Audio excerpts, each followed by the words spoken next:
Olá, pessoal, tudo bem?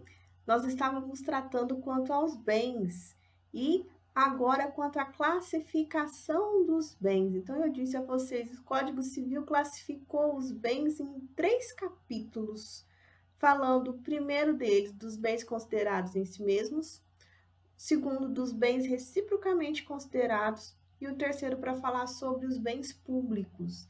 Então, nós vamos começar a estudar agora, de forma breve, quanto ao primeiro capítulo dos bens considerados em si mesmos. Então, há uma subdivisão aqui em bens imóveis e bens móveis. Então, primeiro eu vou falar quanto ao que o Código Civil e a doutrina considera como bens imóveis, porque até então, de forma leiga, a gente conhece bens imóveis, né, como o contrato de aluguel, bem imóvel, residencial, comercial. Mas vamos entender com um pouquinho mais de profundidade o que a lei disciplina do que seja bens imóveis, porque não é somente isso, tá? Vamos compreender. Clovis Bevilacqua já dizia lá no Código passado, quando dos estudos do Código passado, que na visão dele, né, bens imóveis, faço aqui o recorte, são os que não se podem transportar sem destruição de um lugar para outro. Então, para Clovis, os bens imóveis são aqueles que a gente não pode transportar de um lugar para outro sem que haja sua destruição. Uma lógica até bacana, não? Então, só de a gente pensar. Se a gente pensar na nossa casa, por exemplo, a gente consegue carregar a casa? Se a gente tirar a casa assim e colocar num outro lugar, a gente consegue retirar a casa sem destruir a casa? Não consegue, não é? Só que o Clovis, na época, ele fazia uma subdivisão, ainda no que diz respeito aos bens, e esquecia de outras situações que o próprio ordenamento jurídico considerava na época. Então, eu não posso compreender como bens imóveis somente essas situações, daquilo que eu não consigo transportar sem destruição de um lugar para outro. Atualmente, o Código Civil coloca como definição para bens imóveis o seguinte: são bens imóveis o solo e tudo quanto se lhe incorporar natural ou artificialmente. Então, percebam que, num primeiro momento, o Código Civil vai trazer que é considerado bem imóvel o solo. Então, a título de terreno, né, de planície. Mas também tudo quanto se lhe incorporar, seja de forma natural, seja de forma artificial. Daí a razão pela qual a gente não compreender apenas o bem imóvel. A gente vai entender que existem bem imóvel como casa, como residência, ou comércio tão somente. Vai envolver outras situações, pode envolver só o terreno, pode envolver situações que foi incorporada artificialmente a esse terreno, ou porque é causa natural desse terreno. Vamos entender melhor isso daí?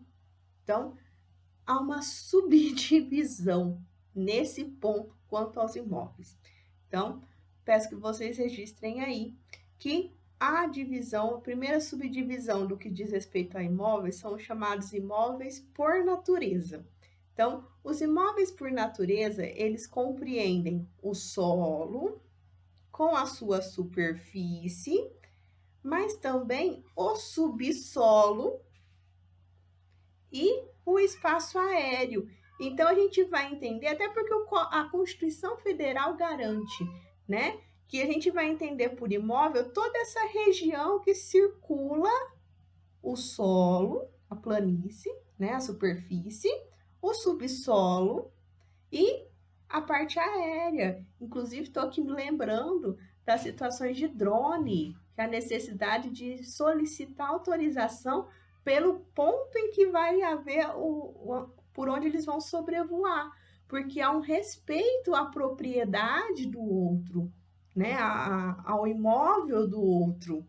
Então, a consideração que é extensão do imóvel é considerado bem imóvel não só a superfície do local, mas a sua parte aérea e o seu subsolo. Mas tomem cuidado, isso não serve para fins de, por exemplo, jazidas de petróleo, né, pedras preciosas.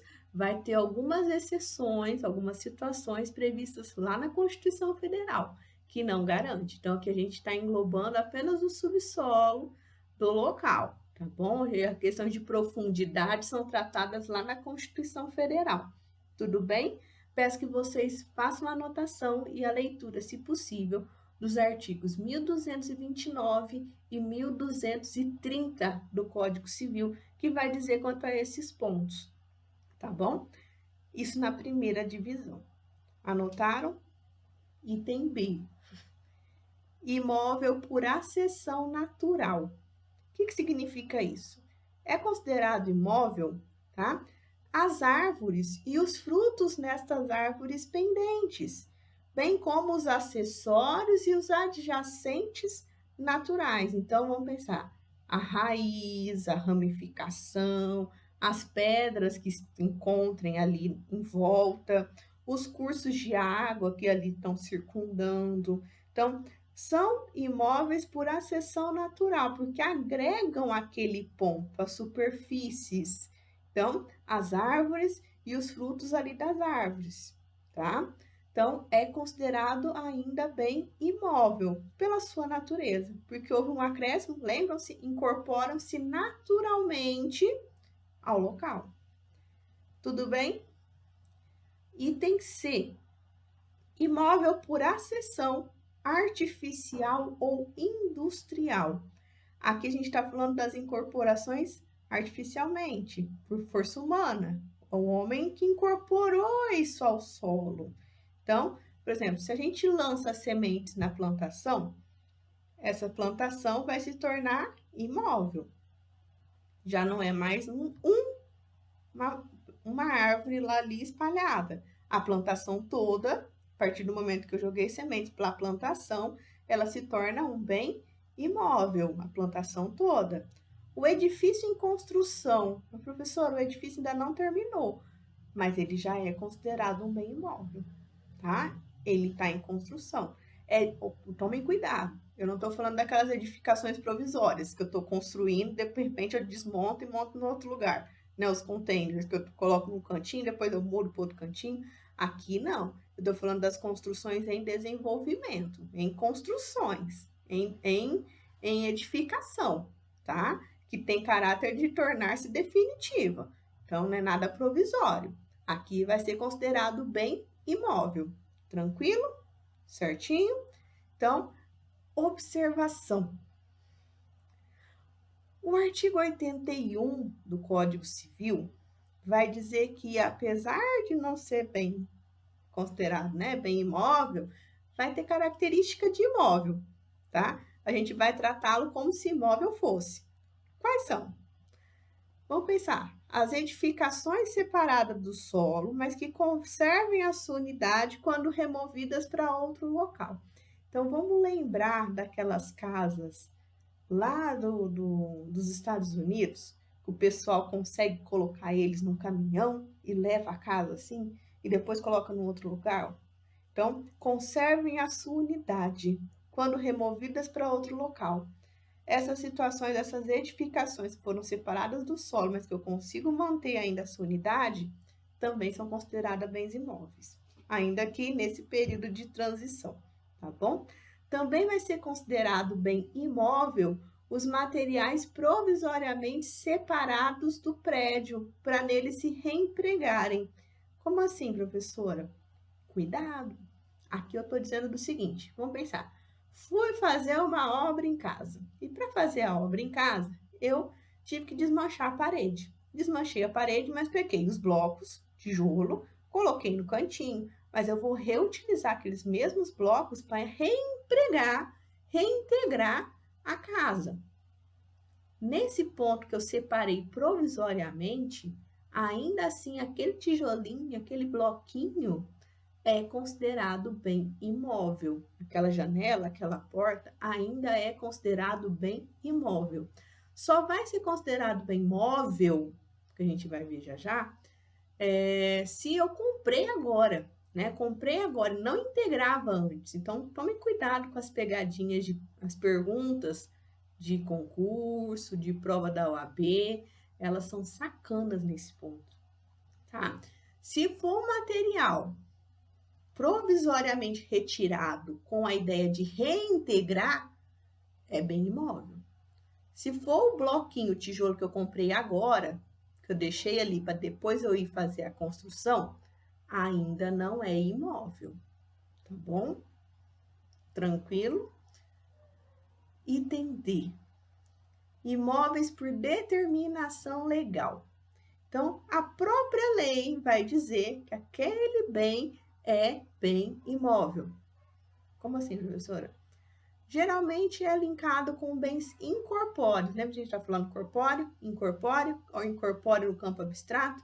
Então, a lei disciplina, a lei determina que aquele bem incorpóreo, ele é considerado como bem imóvel. Exemplo, as situações que envolvem, por exemplo, o usufruto do bem. Então, alguém já deve ter ouvido falar, né, que foi feito a divisão do imóvel, do bem imóvel da casa, mas que o avô, que a avó ficou com o direito de usufruto, né? Às vezes uns falam assim, usufruto, né? Usufruto de poder usufruir do bem até a data do seu falecimento. Então, apesar do bem não estar em seu nome, ele tem o direito de ali viver, porque existe uma cláusula na matrícula do bem, do imóvel, que lhe garante esse direito de moradia, de viver no bem. Então, esse usufruto, a gente consegue linkar ele materialmente?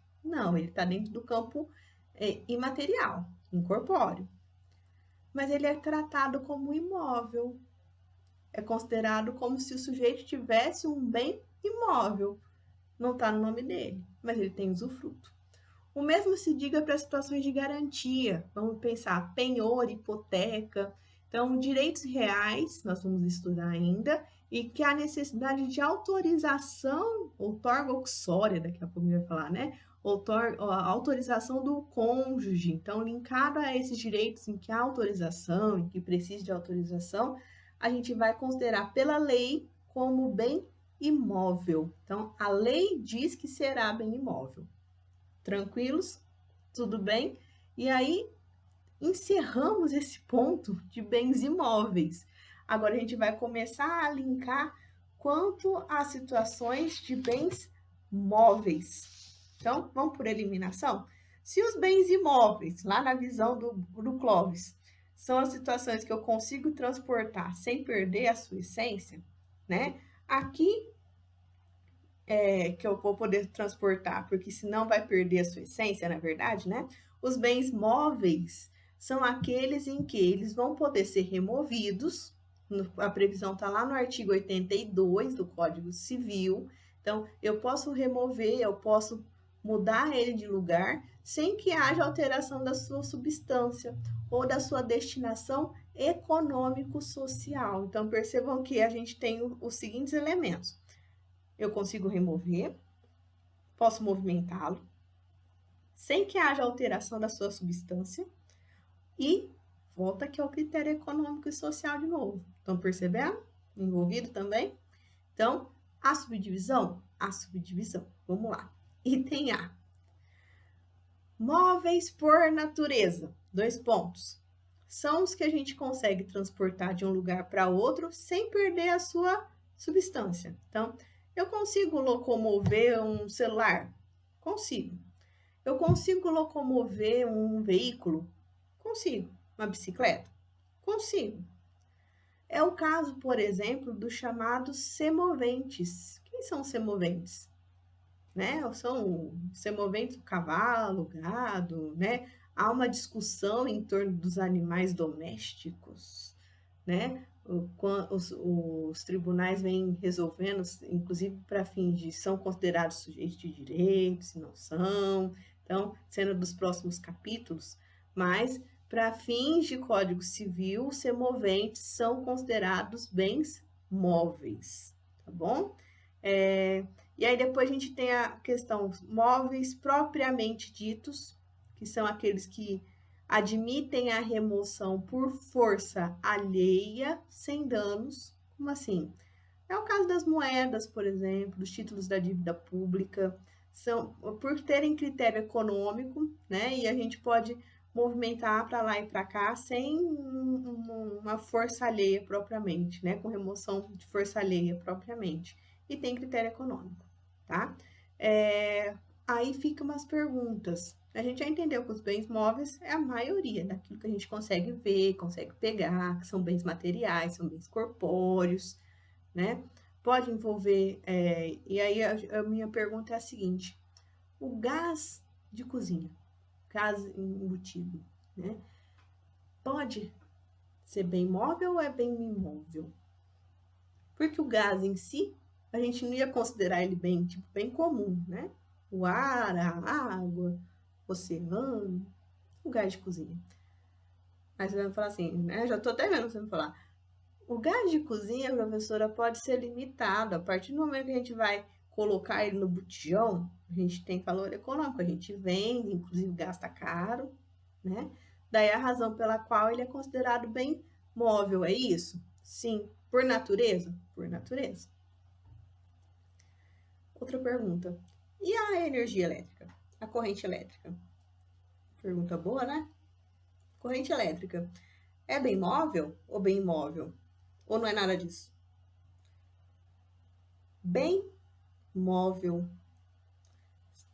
Ele é considerado bem móvel, inclusive lá no direito penal, né? Os tribunais vêm considerando ele como bem móvel, porque acaba tendo um critério econômico individual, cada casa tem a sua, cada residência, cada local vai ter a sua dada limitação, né? A ramificação a gente consegue apurar como bem móvel. Os navios e as aeronaves são consideradas bens móveis também, mas tomem cuidado. Se os navios ou aeronaves estiverem como objeto de garantia, volto lá, era garantia por conta de um penhor, hipoteca, não sei, né? Como garantia de dívida, ele vai ser considerado bem imóvel. Lembram-se? Porque a lei disciplina, que é dada em garantia. Mas se ele tiver individualizado, não tem nada a ver com garantia, navio ou aeronave é tido como bem móvel, tá certo? Próxima subdivisão, item B, dos móveis. Então, a gente viu os móveis por natureza, agora os móveis por determinação legal. Então, a própria lei vai disciplinar os casos em que será considerado bem móvel. Onde está previsto isso? No artigo 83. Peço que vocês façam a leitura, que lá está dizendo o que a lei vai disciplinar que é bem móvel, tá bom? Para a gente partir para o encerramento, tá bom? Os móveis por antecipação. O que seriam bens móveis por antecipação? São aqueles bens que são incorporados ao solo, mas com a intenção de cortar, de separá-los oportunamente. Então, é só a gente pensar. Plantou a árvore, mas a árvore é destinada para fins de corte de madeira, como a gente vê aqui na nossa cidade, né? Ela não vai ser destinada para ficar lá por muitos e muitos anos. A ideia é plantar para cortar. Eucalipto, por exemplo. Ou a ideia é colher os frutos não colhidos, né? Mas eu vou colher. Então, móveis por antecipação, porque eles são incorporados, mas oportunamente eles serão separados. Tá certo? Isso quanto digo respeito aos bens móveis. Fechamos bens móveis. Para eu encerrar esse encontro, ainda vou dizer quanto à diferenciação da nova classificação. A gente falou dos bens corpóreos, incorpóreos, falou da classificação dos bens considerados em si mesmo agora como bens móveis e imóveis, e agora, ainda dentro desse critério, os bens fungíveis e os bens infungíveis.